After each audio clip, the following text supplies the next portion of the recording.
Now, the cold case cards. Every week, we've been covering a cold case investigation in Rhode Island. The investigations come from a deck of cold case playing cards. Each card highlights an unsolved homicide or missing persons case in Rhode Island. And this week, Eyewitness News reporter Steve Nielsen sits down one-on-one with the investigator who spearheaded this initiative in the state.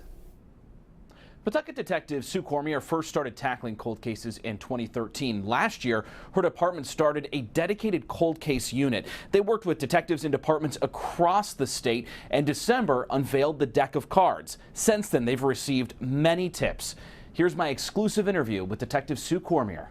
Do you think cases could be solved in Rhode Island because of this deck of playing cards? I certainly do. You know, a lot of people have said to me since this project started, wow, I thought that case was already solved. And that's one of the biggest sentiments that we hear from people is they thought the case was already solved because it was no longer in the public eye. They weren't seeing it on the news. They didn't see anybody really prosecuted, and they just kind of felt that it was resolved and that was the end of it. But now that we've brought that back out to the public again and we've started some dialogue, people are starting to talk, and people knew something about it back then, whether they were just a friend with the victim, you know, or they lived next door to them, and they knew something. And it's not just for the public, these cards. Inmates at the ACI, they can also buy them, correct? That's correct. So I had 5,000 decks made, and 4,500 decks were put into the prison.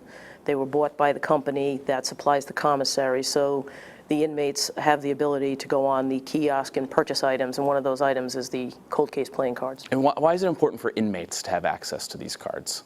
Well, it seems that sometimes they have a lot more knowledge than the average citizen, and whether they were in prison at the time or they were out on the street at the time of one of these murders and have since they're in, they may have knowledge from another cellmate at one point years ago, or someone they knew out on the street that may have been responsible for one of these crimes. So sometimes they'll come forward with information to us.